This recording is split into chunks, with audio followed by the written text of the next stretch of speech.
Filosofía de la mente, por William Bechtel, 15, 3.3. El criterio lingüístico de Chisholm de la intencionalidad.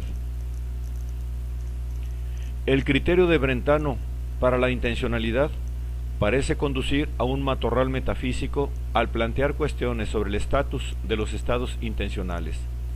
Muchos filósofos de habla inglesa, particularmente en la primera mitad de este siglo, han buscado evitar tales cuestiones metafísicas centrándose no sobre los fenómenos del mundo, sino sobre el lenguaje en el que se hacen las afirmaciones sobre el mundo. En particular, han intentado mostrar cómo podríamos clarificar y resolver muchos problemas científicos y filosóficos presentando nuestras afirmaciones en términos de lógica simbólica. Sin embargo, nuestro lenguaje para describir los estados mentales parece introducir algunas peculiaridades lógicas que llevan a Roderick Chisholm, entre otros, a proponer que podríamos identificar los estados intencionales en términos de las peculiaridades lógicas de las oraciones que se refieren a ellos. Hay dos aspectos importantes de la lógica simbólica moderna que, para los propósitos de la presente discusión, necesitamos tener presentes. El primero de ellos es que la lógica es veritativo funcional. Esto significa que la verdad de cualquier oración está compuesta de otras oraciones. Por ejemplo, hoy es martes o está nevando. Puede averiguarse simplemente conociendo el valor de verdad de las oraciones componentes. Un segundo rasgo importante es que la lógica simbólica es extensional.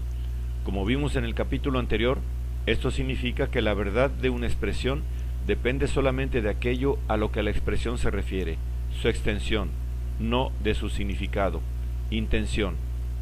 Como hemos hecho notar, el discurso extensional obedece a la ley de Leibniz, que permite la sustitución en un enunciado de un término por otro término que se refiera al mismo objeto, sin alterar el valor de verdad del enunciado. Así podemos reemplazar el término 212 grados Fahrenheit por el término 100 grados centígrados en la oración. El agua ordinaria hervirá al nivel del mar a 100 grados centígrados y tendremos todavía una oración verdadera. Muchas oraciones que describen los estados mentales de las personas no satisfacen estas dos condiciones. La oración Katy cree que al nivel del mar el agua hierve a 100 grados centígrados contiene la oración el agua hierve a 100 grados centígrados. Pero el valor de verdad de la oración total no es una función del valor de verdad de este componente. La verdad del enunciado componente no nos informa de si el enunciado total es verdadero. Además, es fácil ver que carece de la condición de extensionalidad, puesto que este enunciado de creencia puede ser verdadero, y con todo, la oración de Katy cree que al nivel del mar el agua hierve a 200 grados Fahrenheit puede ser falsa. Si Katy no sabe que 100 grados centígrados equivale a 212 grados Fahrenheit, entonces ella no tiene creencias sobre la segunda oración. Si ella cree falsamente que 100 grados centígrados son equivalentes a 312 grados Fahrenheit, puede creer que es falso que el agua hierve a 212 grados Fahrenheit. A este rasgo de los enunciados sobre los estados mentales se hace referencia como el fallo de sustituibilidad. Muchos filósofos se refieren a las oraciones que exhiben estos rasgos lógicos como oraciones intencionales. Para llamar la atención sobre el hecho de que se diferencian en términos de esas peculiaridades lógicas que las distingue de los enunciados extensionales, algunos filósofos usan la denominación intencional para esas oraciones. Basándose en anomalías lógicas como las que se acaban de dar, Chisholm 1957-1958 intentó reformular la concepción de Brentano de la intencionalidad centrándose en los rasgos lógicos del lenguaje que usamos cuando hablamos sobre actividades psicológicas. Digamos, 1. Que no necesitamos usar lenguaje intencional cuando describimos fenómenos no psicológicos o físicos. podemos expresar todo lo que sabemos o creemos sobre tales fenómenos en un lenguaje que no es intencional. Y digamos, 2.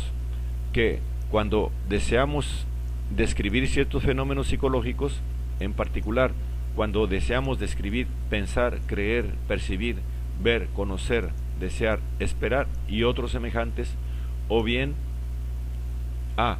Tenemos que usar un lenguaje que es intencional, o B. Tenemos que usar un vocabulario que no necesitamos usar cuando describimos fenómenos no psicológicos o físicos. Chisholm mantiene que este modo de enmarcar el problema ofrece beneficios de los que carece la formulación original de Brentano. Evita el plantear el problema del estatus ontológico de los objetos intencionales, limitando el foco de atención al lenguaje. Con todo, mantiene una distinción entre diferentes géneros de fenómenos de la naturaleza.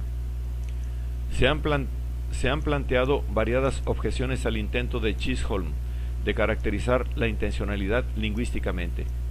Una de esas objeciones mantiene que tales criterios no cubren todas las oraciones sobre fenómenos mentales. Algunas oraciones como Juan tiene dolor o Katy está pensando en Carol son claramente sobre fenómenos mentales, pero no caen bajo ninguna de las tres condiciones de Chisholm. Corman, 1962, Margolis, 1977. Otra objeción es que algunas oraciones que no son sobre fenómenos intencionales o psicológicos reúnen también las condiciones de Chisholm. Cualquier oración sobre lo que es posible o necesario, por ejemplo, mostrará también fallo de sustitutividad. Tomando prestado un ejemplo de Quine, es verdadero que 9 es el número de los planetas. Es también verdadero que es necesario que 9 es mayor que 7. Pero si sustituimos los términos correferenciales, generamos el enunciado falso. Es necesario que el número de los planetas es mayor que 7. Se han hecho varios intentos de resolver estas dificultades y desarrollar un criterio lingüístico adecuado de intencionalidad. Véase Chisholm, 1967, Lican, 1969. Y muchos filósofos aún aluden a tal criterio. Ver Dennett, 1982, Rosenberg, 1980. Sin embargo, se han avanzado algunos poderosos argumentos en contra de proseguir con esta estrategia. Searle, 1981, por ejemplo, argumenta que las peculiaridades lógicas que se encuentran en el lenguaje que describe los fenómenos mentales no caracterizan realmente rasgos del estado mental, sino solo un rasgo del lenguaje usado para discutir los estados mentales. La intencionalidad se refiere al hecho de que los estados mentales tienen contenidos y que se refieren a otros fenómenos. Y estos son rasgos completamente diferentes del mundo, más que peculiaridades lógicas de las oraciones sobre fenómenos mentales. Así pues, Searle pretende que la búsqueda de un criterio lingüístico es una quimera, puesto que no se encamina a buscar los aspectos cruciales de la intencionalidad. Para argumentos adicionales en contra de proseguir la búsqueda de un criterio lingüístico, ver Richardson, 1981. Si se rechaza el criterio lingüístico, entonces uno parece verse forzado a volver a un criterio semejante al de Brentano y a la necesidad de hacer frente a la cuestión del estatus de los objetos intencionales.